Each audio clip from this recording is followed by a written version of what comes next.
Assalamualaikum warahmatullahi wabarakatuh. Perkenalkan, saya Iken Permata Carisima selaku moderator, dan saya ingin mengucapkan terima kasih kepada rekan-rekan saya yang hadir pada saat ini. Hari ini kita akan membahas apakah benar orang yang memiliki golongan darah AB memiliki resiko terkena penyakit gangguan kognitif, dan apakah benar juga orang yang memiliki golongan darah O beresiko rendah memiliki gangguan penyakit jantung. Sebelumnya saya ingin mengatakan pengertian dari golongan darah AB dan golongan darah O. Golongan darah AB memiliki antigen A dan B serta memiliki antibodi. Sedangkan golongan darah O tidak memiliki antigen serta tidak memiliki antibodi. Selain itu, saya ingin membuka sesi pertama, yaitu apakah benar golongan darah AB berisiko gangguan kognitif.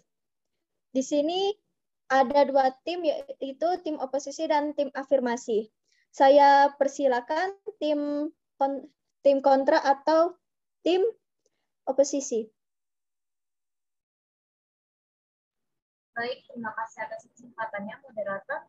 Ditinjau dari segi patofisiologis, gangguan kognitif merupakan sesuatu yang kompleks dan multifaktorial. Beberapa jalur dan mediator diduga berperan dalam terjadinya gangguan kognitif, yaitu seperti hormon, inflamasi, nutrisi, muskular, neuropatologi, dan metabolik. Merupakan faktor yang diduga berkontribusi. The Elaine Longitudinal Aging Study atau biasa disingkat dengan ILAS mengidentifikasi adanya peranan faktor metabolik yang dapat mengakibatkan gangguan kognitif. ILAS menyatakan bahwa terdapat penurunan aktivitas metabolik, yaitu status nutrisi yang lebih buruk, hemoglobin terglikasi yang lebih tinggi, sekresi insulin yang tidak sesuai dengan respon peningkatan glukosa plasma akibat resistensi insulin, sehingga menyebabkan terjadinya hiperinsulinemia yang akan membuat sel-sel terpapar dengan kadar insulin tinggi dalam waktu yang lama. Kondisi ini akan menyebabkan fungsi dan survival sel terganggu, terutama sel neuron. Saat penuaan juga terjadi penurunan kadar hormon seks steroid, hormon pertumbuhan, dan kadar vitamin D. Peningkatan kadar basal kortisol juga berkaitan dengan gangguan kognitif dan penurunan hormon hipokampus pada pasien dengan sindrom depresi. Demensia Alzheimer dan depresi, peningkatan kortisol juga terbukti berhubungan dengan gangguan kognitif dari segi bahasa, kecepatan memproses informasi, koordinasi mataan, fungsi eksekutif, dan memorial verbal dan visual. HPA-axis merupakan salah satu faktor pencetus gangguan kognitif. Depresi juga merupakan faktor gangguan kognitif. Depresi akan mempengaruhi fungsi kognitif karena sering dikaitkan dengan isolasi sosial dan kesepian yang berkontribusi pada kejadian violent, sehingga akan mengakibatkan gangguan kognitif. Jadi, berdasarkan fakta yang telah saya sebutkan, bahwa golongan darah juga menjadi faktor terjadinya gangguan kognitif. Terima kasih, saya kembalikan kepada moderator. Baik, terima kasih dari tim oposisi. Adakah yang ingin menyanggahnya atau menanggapi? Silakan. Di sini saya akan menyanggah pernyataan dari Rani, yaitu di sini saya akan menjelaskan terlebih dahulu. Individu yang memiliki golongan darah AB lebih berisiko mengalami gangguan kognitif. Hal ini pun juga sudah dibuktikan para ilmuwan dari University of Vermont College of Medicine. Penelitian yang dipimpin oleh Dr. Mercy Chusman tersebut menguji hubungan antara golongan darah dan gangguan kognitif. Mereka menganalisis lebih dari 30.000 data orang dewasa yang tinggal di Amerika Serikat, yang sebenarnya sudah dipetakan terkait faktor biografis dan ras terhadap risiko stroke. Selama 3 tahun, para ilmuwan tersebut mengidentifikasi 495 orang yang mengalami kerusakan kognitif. Mereka membandingkan tiap individu dari kelompok tersebut dengan 587 orang dari kelompok serupa dari yang tidak memiliki masalah memori. Setelah dikelompokkan sesuai usia, ras, asal daerah, dan jenis kelamin, mereka dengan golongan darah AB mengalami kecenderungan gangguan memori bahasa dan perhatian dengan pertambahan usia 82% dibandingkan dengan golongan darah lainnya. Para penelitian juga meneliti kadar pembukaan protein yang disebut faktor 8. Mereka menemukan bahwa mereka yang memiliki faktor 8 yang tinggi dalam darah memiliki peningkatan risiko gangguan kognitif. Dan lagi, rata-rata faktor tersebut lebih tinggi pada orang-orang dengan golongan darah AB bila dibandingkan dengan orang bergolongan darah O. Temuan ini tidak terlalu mengherankan, mengingat bahwa penelitian sebelumnya telah menunjukkan bahwa individu dengan golongan darah AB kadang-kadang mengubah karakteristik pembekuan darah. Selain itu, tim Dr. Mary Chusma sebelumnya juga pernah menemukan keterkaitan golongan darah AB dengan risiko tinggi terhadap stroke. Tingginya kadar faktor 8 meningkatkan kemungkinan pembentukan gumpalan darah dan karena itu juga dapat meningkatkan risiko terkena serangan jantung atau stroke. Studi kami melihat adanya hubungan antara golongan darah dengan risiko kerusakan kognitif, namun beberapa penelitian telah menunjukkan bahwa faktor-faktor seperti tekanan darah tinggi, kolesterol tinggi, dan diabetes juga dapat meningkatkan risiko gangguan kognitif dan demensia. Kata Chusman seperti dikutip IFL Sinsi Jumat tanggal 12 bulan 9 2014. Saya kembalikan ke moderator. Baik, terima kasih dari tim afirmasi. Apakah dari tim oposisi ada yang menyanggah lagi? Atau menerima dari tim oposisi? Ya, baik, silakan. Baik, terima kasih moderator.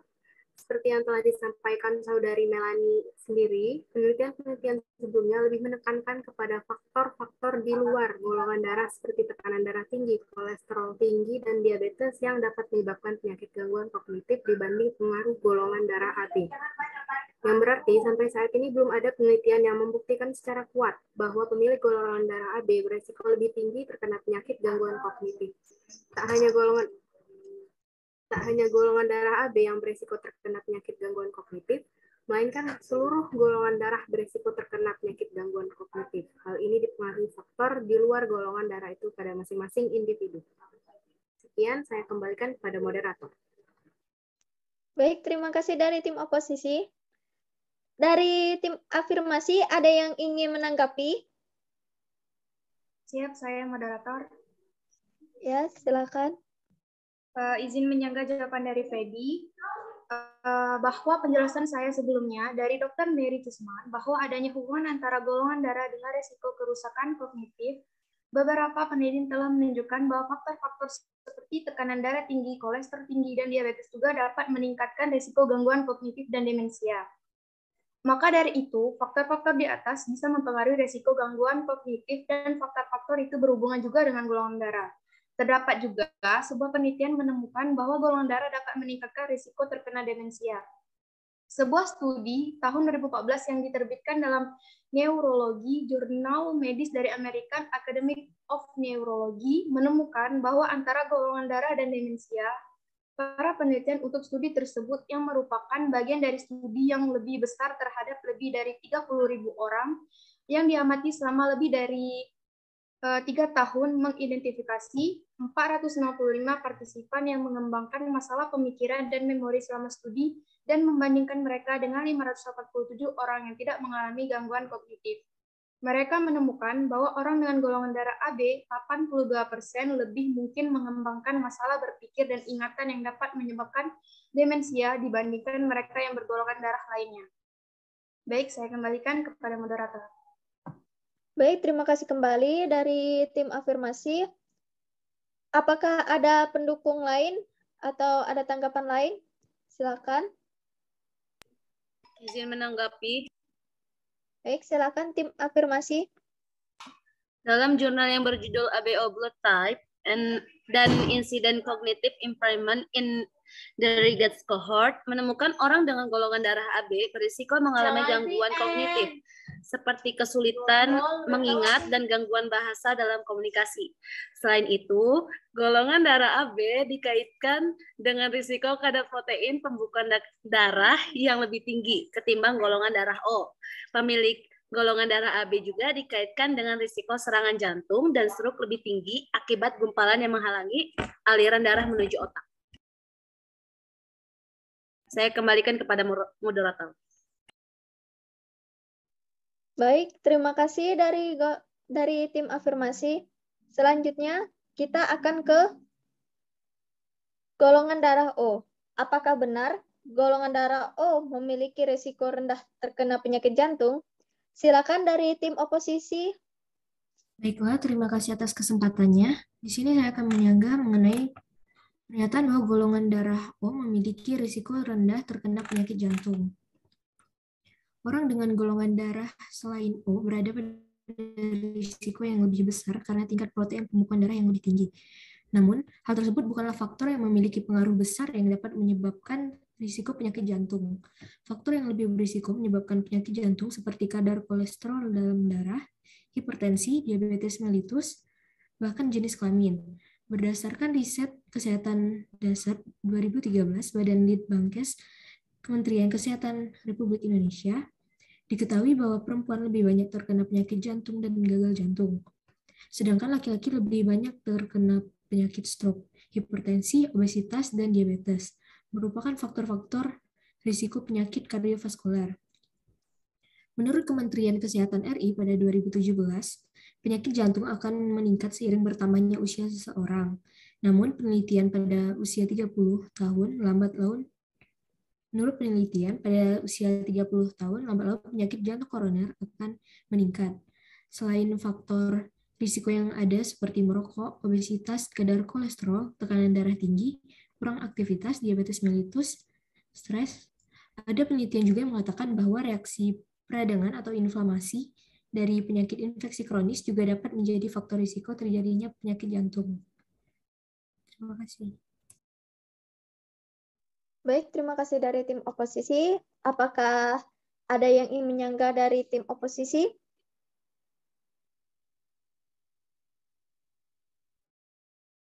Izin menyanggah. Baik, silakan. Dari apa yang disampaikan Mareta, faktor utama yang dapat menyebabkan penyakit jantung itu disebabkannya oleh kadar kolesterol dalam darah, hipertensi, diabetes mellitus, bahkan jenis kelamin. Akan tetapi, menurut saya itu kurang tepat. Menurut saya, faktor utamanya itu disebabkan oleh penumpukan ateroma di dinding arteri. Ateroma itu adalah senyawa yang terdiri dari kolesterol dan zat sisa hasil metabolisme tubuh. Terima kasih, saya kembalikan kepada moderator. Baik, terima kasih dari tim afirmasi. Selanjutnya, apakah ada yang ingin menambahkan atau menyanggah? Silakan. Izin menyanggah. Baik, silakan. Kolesterol tinggi dapat menyebabkan penyakit jantung karena masalah kesehatan ini mengganggu kinerja pembuluh darah. Tingginya kolesterol dalam darah dapat menyebabkan kolesterol menumpuk di dinding pembuluh darah arteri. Kondisi ini disebut aterosklerosis. Proses terbentuknya aterosklerosis dapat dibagi menjadi 3 proses. Salah satunya adalah formasi ateroma. Jadi, secara tidak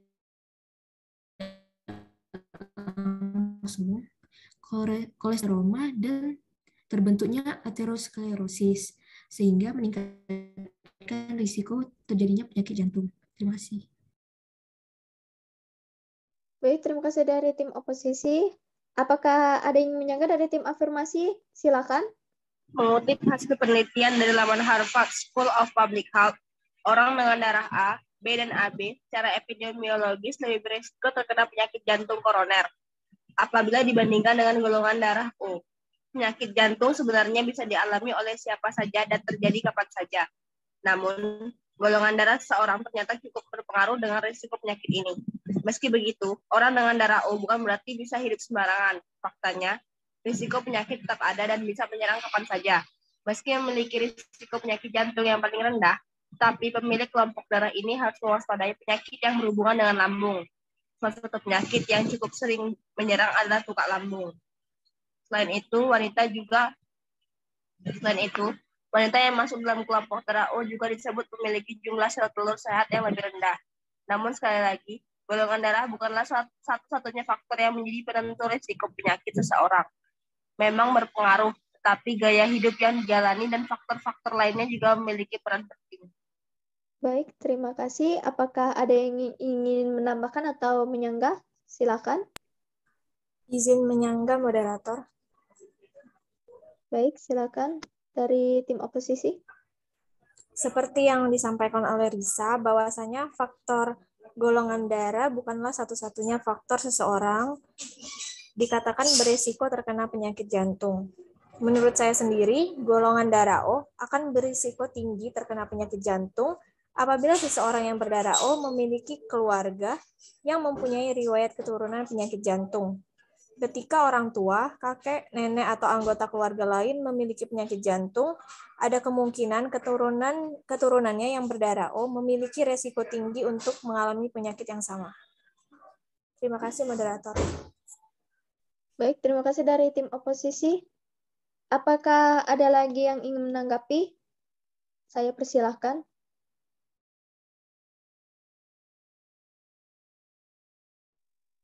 Baiklah, sepertinya tidak ada. Baiklah, di sini saya akan membuat kesimpulan dari debat kita. Kesimpulannya, setiap golongan darah dapat mengalami penyakit atau gangguan. Apakah itu dari gangguan kognitif dan penyakit jantung. Hal yang dapat menghindarkan gangguan atau penyakit ini adalah dari mengubah gaya hidup yang tidak sehat menjadi sehat, tidur yang cukup, memakan makanan yang sehat dan bernutrisi, serta melatih otak sejak dini, yaitu misal membaca buku dan berolahraga. Sekian dari saya, dan saya memohon maaf apabila ada kesalahan. Saya ucapkan wassalamualaikum warahmatullahi wabarakatuh.